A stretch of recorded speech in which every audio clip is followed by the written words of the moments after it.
Hey, man. How are you? I'm so sorry. I live in Santa Cruz, and Turns out it's a long way. yeah, well, particularly, has anyone ever driven 17, Highway 17? It turns out that when they shut it down, nothing happens. So I'm so sorry for being late. We're actually sort of lucky you're alive. Every time someone gets here off 17, I'm like, thank you for being alive. You made it. No, I feel the same way. Okay, let's get into it. Okay. Do you need a breath? No, Like a minute? no, I'm good. I'm good. And again, thank you all so much. This is like, I feel terrible showing up late. And did Alexis tell you that we're going to do it to reward you for being so patient with me? We're going to do an experiment with you guys. Oh, yes. Oh, I didn't tell them yet. I didn't tell them. Oh, okay. So let me tell you what the experiment is, because we'll do it in about 20 minutes if it's okay with you. In about 20 minutes, I'm going to ask you to turn to someone next to you, or we're going to ask you to turn to someone next to you who you don't know, a stranger, and ask them a question. And the question is, when is the last time you cried in front of another person? Oh, yeah. And so let me just ask, how many of you think that this is going to be super duper fun? You're really looking forward to... Yeah, I like it. Okay. I love processing. 2, 3, there's a couple of people who are like, I love talking about crying. It's California. The rest of you probably are like, oh, that does not sound like what I was planning on doing this evening, is having a conversation. But I'm hoping that Alexis and our conversation over the next 20 minutes convinces you that not only should you look forward to this experiment, you should do this with like random people you meet on the street. And you can tell us if we succeed. Okay. The title of the book, Super Communicator. What do you define as a super communicator? So I think we actually all know a super communicator in our own lives. Let me ask you and everyone out here. Yeah. I actually asked you this the other day, so I know your answer. If you were having a bad day, and you wanted to call someone who you just knew that calling this person would make you feel better, right? Like they do something on the phone that just like you're like, oh, I can stop worrying about whatever I was worrying about. How many of you know exactly who you would call? Okay, almost most of the room. That person for you is a super communicator. And Alexis, my mom. Your mom, my mom. Yeah. It's because it's mom, right? And you're probably a super communicator back. In fact, I'm sure you're a super communicator for your mom. For sure. Now, what we know is that all of us, at some point, we kind of figure out exactly what to do, right? Like you walk into that meeting and you know exactly what to say. Or a friend calls and you know exactly what question to ask that's going to help them with whatever they're struggling with. But then there's other times that we try and have a conversation and we want to connect with someone, and it just doesn't happen. What we know and what we've learned, particularly over the last decade with these advances in neural imaging and data collection, is that the difference between those kinds of conversations are usually just a set of skills. Skills that sometimes we remember and skills that sometimes we forget. And there's some people, super communicators, consistent super communicators, who have thought about these skills just a little bit more deeply. And as a result, they can kind of connect with anyone. And you probably know people like this, right? It might be the person you call, or it might be you sometimes that can walk into a grocery store and you find them 5 minutes later and they're like best friends with the person behind the counter, right? These people are super communicators, and there was this myth that I had in my head that they were born this way, or they were more charismatic, or they were more extroverted. Do you not think that's true, though? I don't. I really don't. I think that I've become convinced that this is something anyone can do, that if we just learn some basic skills which probably you know and you've sort of forgotten, that we can connect with anyone. But would you say that there's like a distribution, let's say, and that there's some people for whom it's very easy to do these things, and there's other people for whom it's very hard? So it's interesting. There was a study that was done by the University of Pennsylvania looking at exactly this question. And what they found was that the people whom everyone else said it must be very easy for you, when they interviewed those people uniquely said, I had real trouble communicating at some point in my life. Like, I had trouble making friends in high school. And so I had to like study how kids talk to each other, right? Because I just couldn't mesh with them. Or my parents got divorced and I was the peacemaker between them. Or, and this came up again and again, I had a terrible, terrible divorce, right? Just like scorched earth with my ex. And as a result, and what was surprising is that these were all people who, like, their peers had said are just marvelous communicators. They had been nominated by the people around them. And what they said is, because of that experience, I had to think a little bit more about how communication works. And what we know is that oftentimes just thinking about how we communicate actually makes us much better at communication. It makes us realize that we have to show the other person that we want to connect with them. Yeah. God, one of the things that I've been thinking a lot about since I read the book was you kind of decompose conversations into kind of three components, or there's different ways to like kind of describe this. You know, what's this really about? How do we feel? And who are we? Yeah. Right? Like these kind of three types of conversations, or maybe three modes a conversation can be in. Can you describe like how you ended up kind of bucketing things that way and why it's important to kind of identify? Yeah, so it came from the researchers. One of the things, this kind of started because basically, because I'd get into fights with my wife. They were all my fault. Usually I write books to try and solve my own problems, and this was a very visceral problem. I would come home from work after like a long day, and I'd be complaining about my day and my boss, and my wife would give me this practical advice. She'd say something like, oh, why don't you take your boss out to lunch, and you guys can get to know each other a little bit better. Good advice, right? And instead of being able to hear what she was saying, I would get even more upset. In fact, this literally happened on the drive up here as I was like, why do we live in Santa Cruz? I hate it here. Do you need a hug? Yeah. Do you need to heal? Or do you need... But what's interesting is that I would get more upset, and I'd say things like, why aren't you outraged on my behalf? Why aren't you taking my side? Which of course she was. And then she would get upset because she had given me good advice and I was attacking her for it. And this happened frequently enough in different settings, sometimes at work, sometimes with my kids, that I called these researchers and I asked them, look, what's going on here? Like, why do I keep falling into this trap? And they said, well, you're making a mistake that a lot of people make. And something that we've sort of realized in the last decade is we've gotten better at studying how communication happens in our brain. You think when you're having a discussion, you're talking about one thing. Right? You're talking about your boss, or you're talking about your day, or you're talking about your kids' grades, or where to go on vacation. But what we know is that every discussion actually is made up of different kinds of conversations. And in general, they fall into these three buckets that you mentioned. That there's these practical conversations, right? We're going to make plans, solve problems together. There's emotional conversations, where I might tell you how I feel, and I don't want you to solve my feelings, I want you to empathize. And then there's social conversations, which is about how we relate to each other and our social identities that are important to us. And they said, all of these conversations are good conversations, but what we figured out is if you're not having the same kind of conversation at the same moment, you literally can't hear each other. You're using different parts of your brain. And ultimately, when communication succeeds, it's because our brains become more similar, what's known in neurology as neurally entrained. We literally have the same thoughts at the same moment. And that is why we feel like we can communicate with each other. That's what makes us feel close. Yeah. You know, it's interesting because as you kind of think about those buckets, I think like the first two are fairly like self-explanatory. It's really kind of like the third one, who are we, that I think kind of could use a little more like description. Like, why is that a different conversation than talking about feelings? Well, so let me ask you. I don't know much about your background. Oh, yeah. I know that you grew up fascinating. Up in Washington State. Yeah. If I was asking you, describe the many identities that you carry that are important to you, what would they be? Oh, that's interesting. Well, I guess, dad, right? Journalist. Yeah.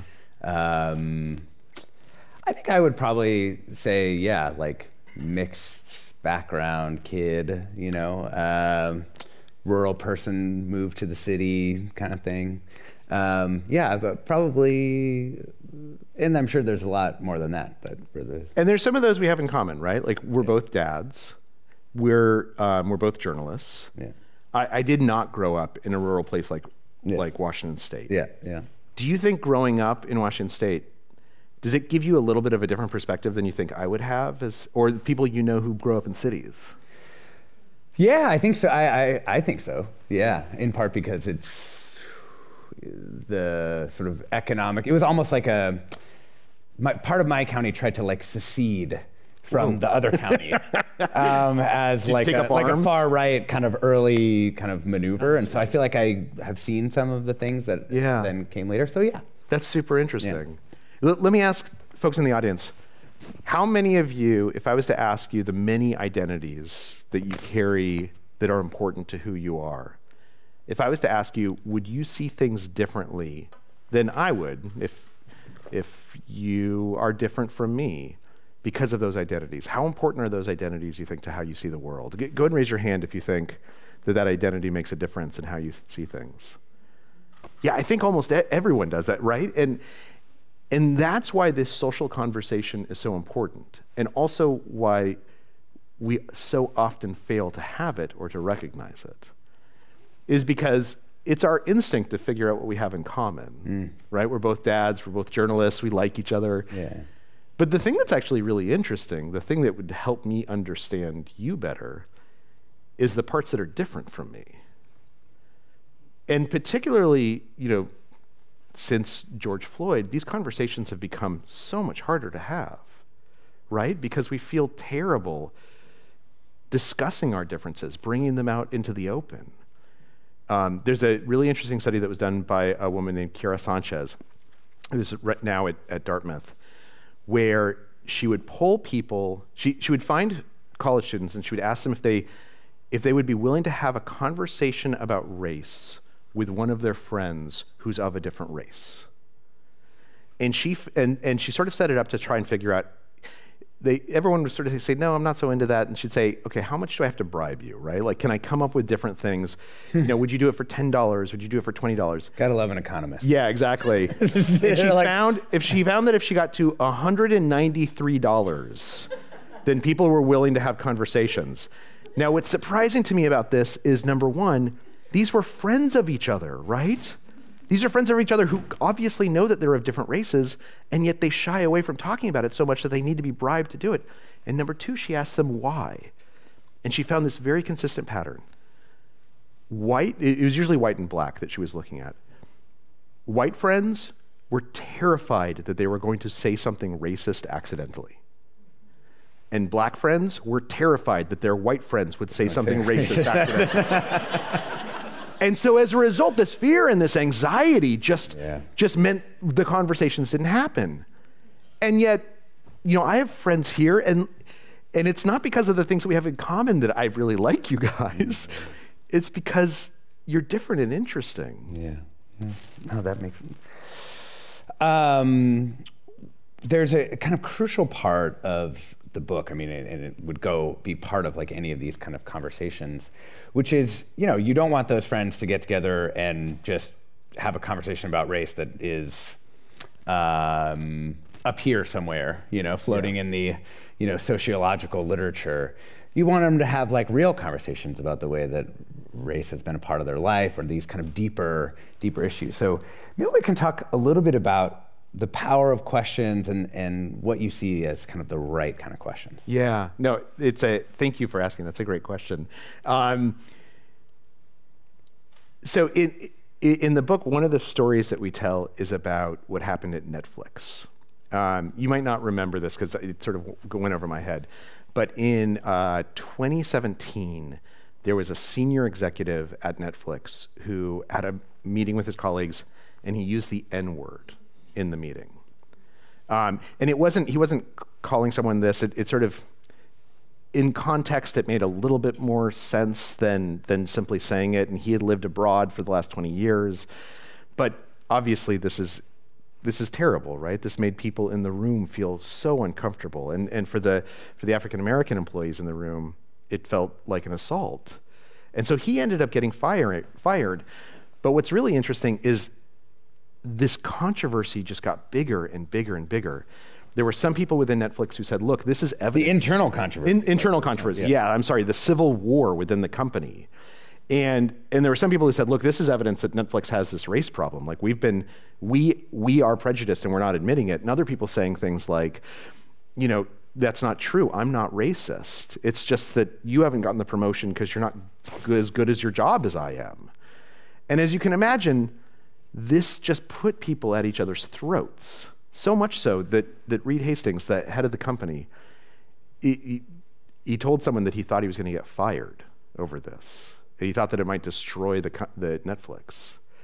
And so it would have been totally natural for him to just say, and we've seen other companies do this, to say, okay, look, politics doesn't belong in the office, right? We're here to make TV shows. We're not here to debate social justice. Like, leave it at home. Don't bring that here. But instead, he did exactly the opposite. What he did is he said, look, this is going to fester unless we talk about it. And we have to talk about it the right way. And the first way we have to talk about it is to figure out what kinds of questions we want to ask each other. And the right kinds of questions are what are known as deep questions. Because a deep question is not me asking you about the facts of your life.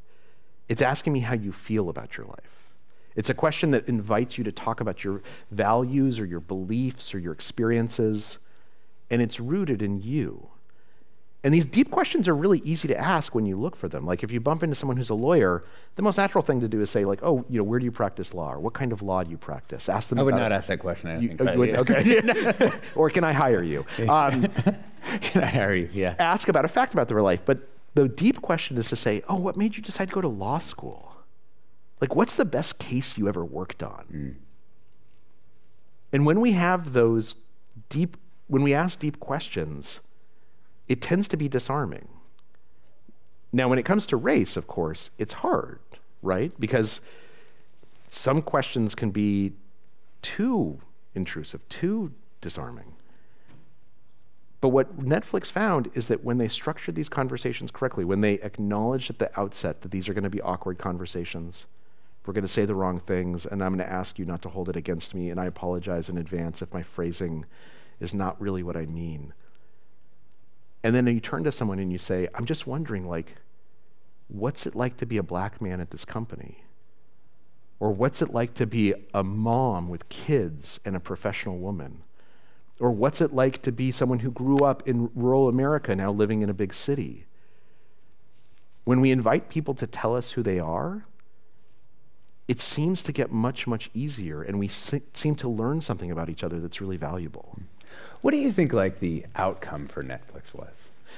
So it's interesting because they did this. They had these workshops for an entire year. Every single person in the company participated in these conversations where everyone was invited at the table. Everyone has a racial experience. Everyone has a gender experience. And I just want to preface this by saying there's an extremely depressing page in your book about the standard DEI implementations really failing pretty badly. Yeah. I mean, not just bad, like horribly. Actually backfiring. Yeah. So a lot of the DEI interventions, and this comes from a woman named Betsy Pollock, who's a professor at Princeton, incidents of racial bias actually often go up after a DEI intervention. Short one, like the kind of like, we'll have a training for everyone. Right, we'll have a training, we'll bring everyone into a room, and it's because it makes race so much more salient, right? Like suddenly everyone's in these different camps that maybe they weren't in before, which doesn't mean that we shouldn't talk about that. It means that we should have these conversations, but that they should be structured a certain way, that we should invite everyone to participate, that we shouldn't define people by one identity, but instead invite the many identities that all of us carry. And so that's what they did at Netflix, and it took time and work. And things got a lot better. And then the Dave Chappelle thing happened, right? Do you guys remember this? Yeah. Anyone not familiar with what happened with Dave Chappelle? So he's a comedian, and he had a special on Netflix that a number of trans employees and trans allies saw as being anti-transphobic. And it is. He's someone who pushes buttons. I don't know how to characterize it, but it's definitely not something that you can watch and not feel like, oh, there's some lines that have been crossed. That's part of his humor. And there were some employees inside Netflix who said, look, I'm trans and I work for a company that you're putting anti-trans stuff on our network. And this got picked up by the broader world. And there were these protests, right? People showed up in Los Angeles and they were protesting the offices. There were people who were launching boycotts to cancel their Netflix subscriptions. And I was actually reporting the book while this was happening. And I would call people and I would inside Netflix and I would say, like, are you just angry? Is it like the civil war's like reignited again? And every single one of them, including people who were trans, people who left the company, said no. Like, we have these town meetings and I walk in and I honestly feel like everyone asks my opinion and then they listen to me. And that doesn't mean we agree with each other, right? There's still some employees who said, I'm not going to work for a company that puts this on the air, and other employees who say this is our statistic freedom. But nobody inside the company felt like they were being marginalized or left out of the conversation. They all felt heard. All the controversy was outside of Netflix. And I think that's a real testament to what we can do as communities if we're willing to have those hard conversations and talk about the things that otherwise sometimes we never talk about. Right. Like, you're not going to eliminate difference of opinion on, oh yeah, thanks. You're not going to eliminate, like, deep differences of opinion or political identities running up against political beliefs that they feel are horrible. Yeah, right. And some problems just can't get resolved. I was talking to one researcher, and she was talking about how couples talk about their issues. And she in particular worked with people who had fertility issues. And a lot of the fertility issues were that what would come out is that one person really wanted a child and the other person really didn't. And she said, if people actually feel that way, there is no conversation that makes it right for everyone, right? At some point you have to say, like, actually, we've had this conversation and we want different things and we need to get divorced. And she said, and that's a success for me if they get to there. But what almost happened consistently is that they never got to that point of realizing that this difference was so instrumental because they never asked each other deep questions. They never understood what the other person was actually trying to say. When we're in a conversation, particularly a heated conversation, our emotions are so big, it's hard to know what we're thinking and feeling and what the other person is thinking and feeling. But if we stop and we ask these questions, oftentimes someone says something that tells us what's really going on. I'm sure you've all had this experience. And when we prove to them that we're listening, right? Because oftentimes in a tough conversation, we suspect that the other person is just waiting their turn to speak. When we prove to them that we're listening by repeating back what they said or asking if you got it right or asking a follow-up question, they become more willing to listen to us. And this researcher I talked to, she said, look, honestly, I would say about 60% of the people who come to me end up getting divorced because they feel differently on this kid issue. And not one of them has said that it was a bad divorce or that they felt like they had made a mistake because they understood each other so well. They had come to an agreement together that they disagree. And I think that's what our country's supposed to be. Yeah. Taking a step back before we need to do our experiment. Our experiment. But taking a step back first, I do think it's important to ask the question of why you think it's important to have meaningful conversations. Maybe that's not something that people think of as being necessary to their well-being in life. Like, what's your answer for that? Okay, so let me ask, how many of you feel like you've had a meaningful conversation in, say, the last month? Okay, and how did you feel afterwards? Good? I mean, it feels kind of wonderful, right? Like, to have this conversation. Our brain has actually evolved to crave meaningful conversations. If you think about it, communication is Homo sapiens' superpower. It's why we as a species have succeeded so well.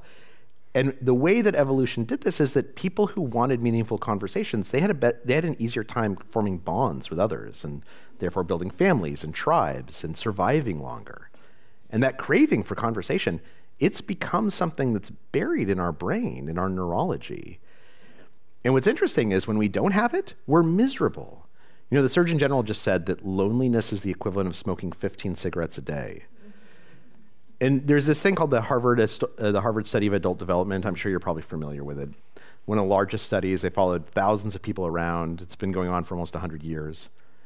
What they found is that the only thing that can predict if someone is healthy and happy and successful, however they define that, at age 65, is having at least 2 real relationships at age 45. It doesn't, if I give you money, that's not going to solve the problem. If I give you career success, that's not going to solve the problem. If you live where you want to live, the only thing that's going to predict how happy we are and how long we live when we're 65 is investing in other people, having relationships that we feel like are meaningful. And the way we inevitably do that is through a conversation. Would you agree? I'm curious. Yeah, I mean, it's interesting. I at least in my case, there's plenty of ways to have a good feeling, right? Yeah. But I have devoted my life to having conversations, so I guess there must be some part of it that I think is valuable. Let's bring you all in though. Let's have you do this experiment. I'm very curious. Okay, and we're gonna have to do it ourselves. Oh, well, yeah, sure. Okay, so here's what we're gonna do. I'll set my timer. Turn to someone next to you that you don't know. You're welcome to get up and change seats if you want. If you know them a little bit, it's okay. One person's going to ask the other, when's the last time you cried in front of another person? And then after 2 minutes, I'll tell you to flip places, and we'll see how the conversations go. Take it away. So we're going to count down from 5, 4, 3, 2, 1. Really well done. Wow. Were you like a middle school teacher at some point? I've done this a couple of times, and it's the only way. So there's a guy named Nick Epley who's done this exercise thousands of times. And usually he says, particularly, he did that at a hedge fund once with all these like masters of the universe. He said that the more like powerful the people are, the more time it takes them to shut up about when the last time they cried was. Sometimes it's 20 minutes. Okay, so if you don't mind, can we start by asking the audience? Yeah. Okay, so you don't have to describe what you talked about, but did anyone have a conversation? Wait, we have mics too. Yes, we have some mics. Good luck. Did anyone have a conversation that was special that you enjoyed? Yeah? Yes, sir, over here. Oh, yeah, right here. Oh, we have mic coming for you. About family. About family. Yeah. So let me ask you, before you started this conversation, when I brought this idea up at the beginning of the evening, was this something you were enthusiastic about? No. No, okay. And yet did it go better than you thought it might? Yes.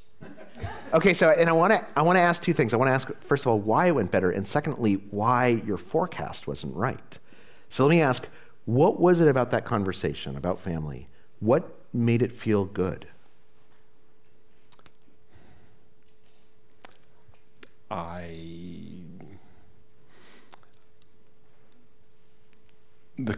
I guess the feeling of common ground. Yeah. Mm-hmm.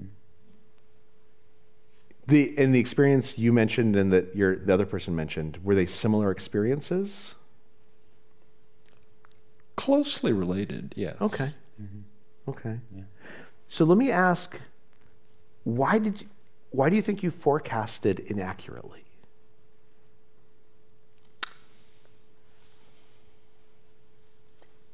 I talk to very few people.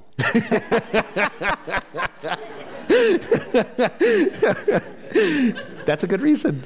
Thank you. I'm sorry for putting you on the spot. Yeah. Who else had a good conversation that you wouldn't mind sharing with 100 of your new best friends? Yeah.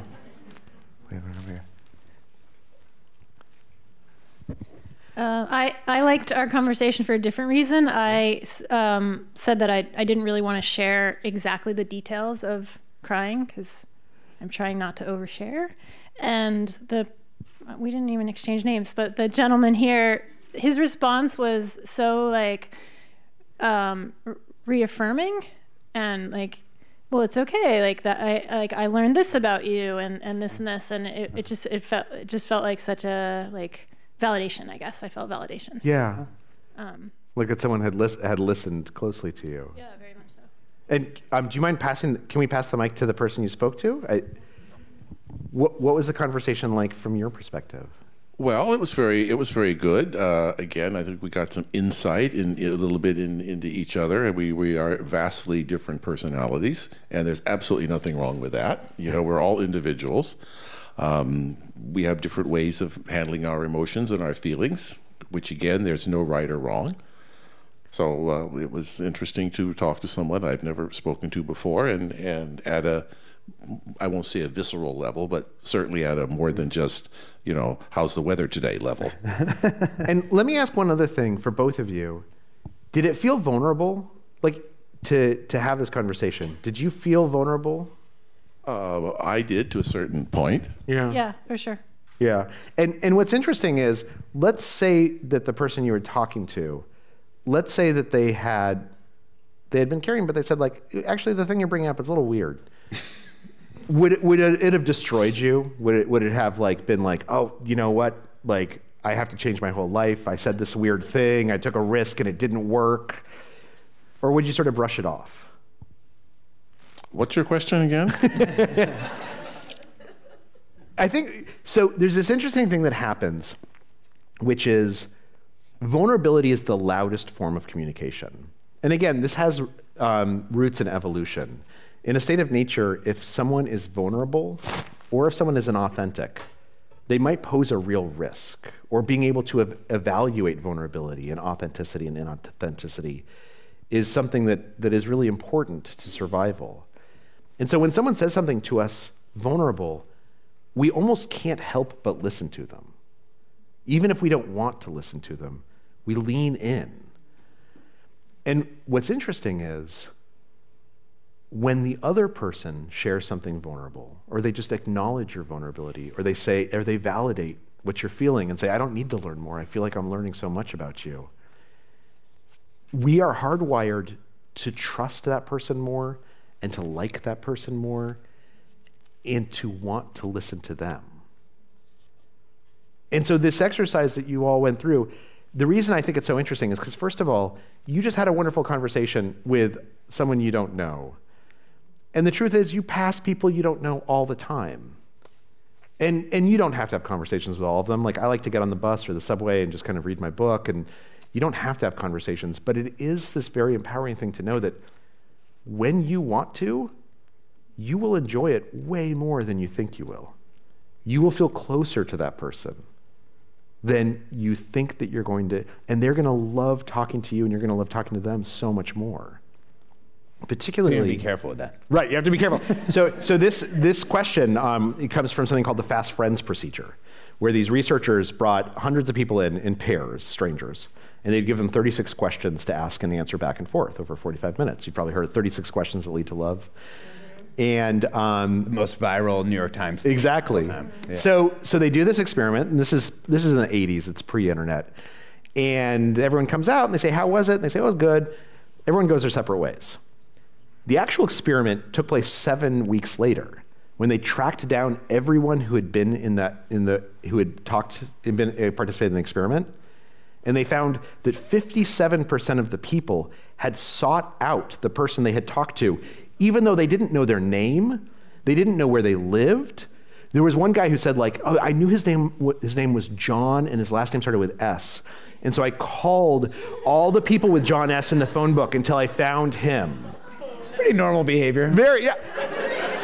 3 people who met that way ended up getting married, 3 couples. This is really powerful. It's incredibly powerful to have these conversations with strangers. And yet we shy away from them, and that's okay. I'm not saying that you have to have them all the time. But I do think that our lives become richer when we are vulnerable with each other, because we're programmed to love that. Charles, before we go to these audience questions, which are fantastic, thank you. I'm liking the idea that the real reason you live in Santa Cruz is you're ready to start your institute. It's very, yeah. Get some hot tubs by the ocean and... Yeah, and there's a lot of pharmaceuticals in Santa Cruz that help with it. So. May have some competition, but a couple different questions here. Have you introduced super communicators to children, teens, with a kind of proviso here that COVID isolation was a big deal? Are we effectively teaching kids properly how to be super communicators, and what are some specific ways connection and communication capabilities have changed since COVID? But that one's sort of adults. So let's start with the kids and how we might be, how some of these concepts or some of these skills might be something that can be introduced into schools. Yeah, American education used to teach communication skills, right? When our parents were in school, they all took a home ec class, or they took an interpersonal relationship class. And many of us, depending on if you're Gen X and older, we might have taken that. I grew up in Albuquerque, New Mexico, and there was like, a semester where you go and you like learn about how to like be polite to each other. This is a long history. If you think about what finishing schools are, right? The British finishing school, it basically was something that served to teach young women how to be conversationalists, how to be interesting conversationalists.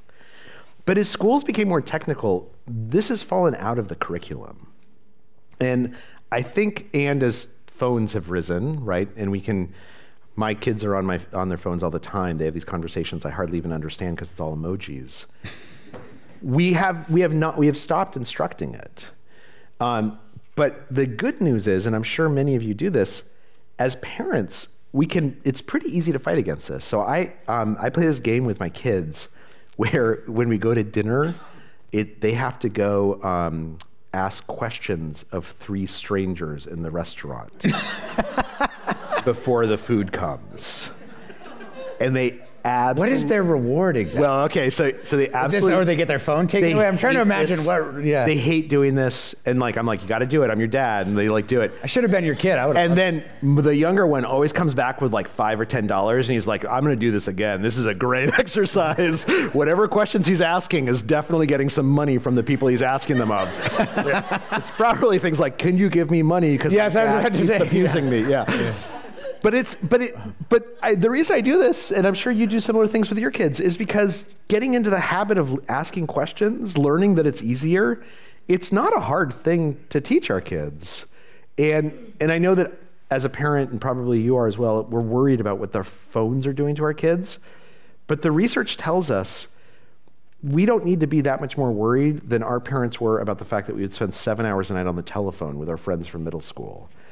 Our kids will learn how to communicate with whatever channels are available to them.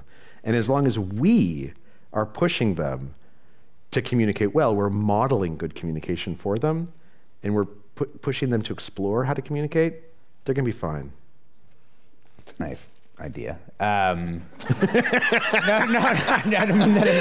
not gonna happen with, but yeah, it's interesting. I have wondered, when things cross that like physical digital barrier, it does seem like things get a little weirder. And I mean, of course, much context is lost. The sort of these things that we were evolutionary designed to pick up in the way that other people. I mean, I even had it on form. My first year, I was like in a closet in my house, like communicating like that. And when I started to have guests in the studio, I almost found all those other signals like totally overwhelming. Yeah. Terry Gross famously doesn't have people in person because she doesn't want to be distracted by the fact that you can see them sweating, or they're bouncing their leg, or all these other things that indicate other things. And their voice changes when you're. So this is not to say that screens are not something we should be worried about, right? There are these influences, and we know this from mental health issues and from body image.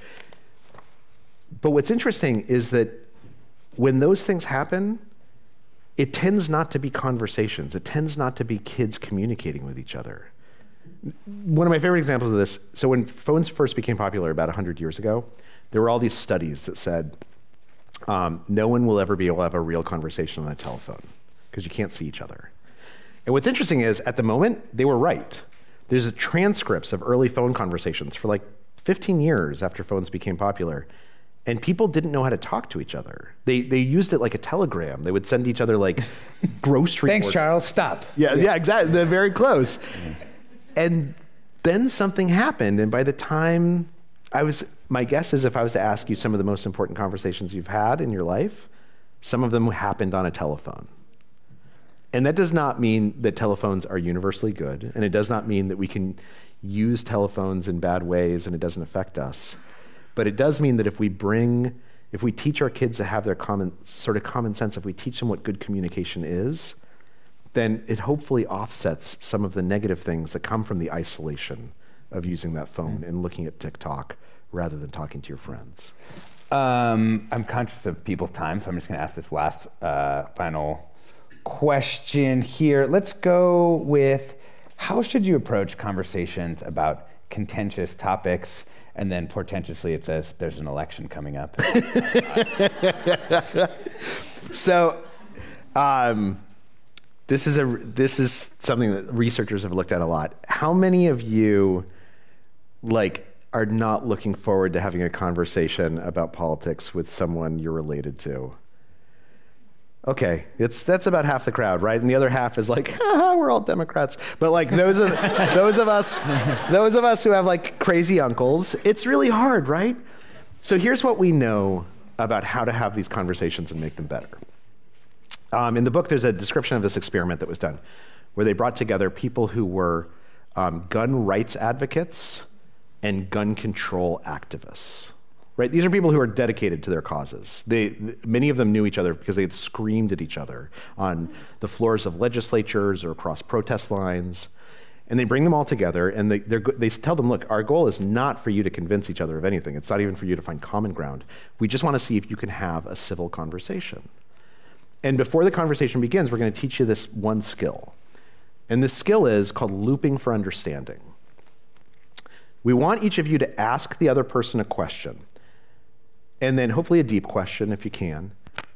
And then listen to what they say, and then repeat back in your own words what you heard them say. Right? Don't mimic them, but really show you've processed. And then, and this is the third step that everyone usually forgets, ask them if you got it right. So, we all know to do this, right? You're supposed to mirror what the person told you. So they practice this for 15 minutes, and then they tell people to go have conversations. And the exact same thing happened that just happened when you were talking about the last time you cried. These people who hate each other, they would not shut up. They just were talking and talking. I talked to one woman. One of her classmates had been killed by a school shooter. Her daughter had had a school shooting incident on her campus. She was talking to a guy who owned 47 rifles and guns. And she told him all about what it was like to be so scared. And he just repeated back. He said, what I hear you saying is that you feel like your kids shouldn't have to be scared that way, that it feels like they're growing up too fast. And she told me it felt so amazing to hear someone who she thought would never understand her, clearly understand her, and then ask her permission whether he got it right or not. That all she wanted to do was hear from him how he saw this issue and why guns were important to him, because he used to hunt with his father. And so this is what we can do with Crazy Uncle Gary. Crazy Uncle Gary does not actually want to convince you that the lizard people are taking over and Donald Trump is the best thing on earth, because he knows that he's not going to convince you of that. He probably doesn't even believe it himself. Well, maybe.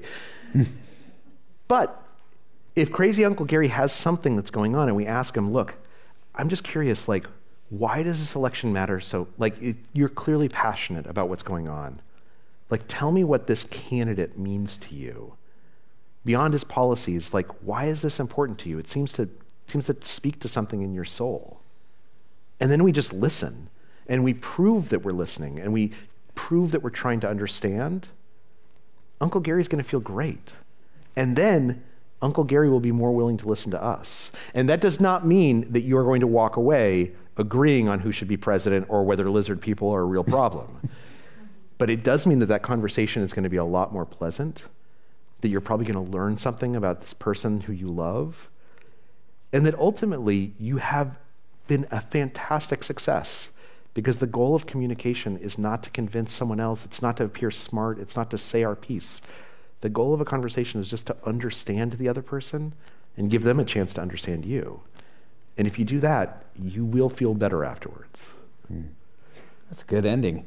Charles Duhigg, everyone. Thank you guys. Thank you so much. And my apologies again. And thank you, Alexis. Thank you for doing this. You are wonderful. Thanks so much.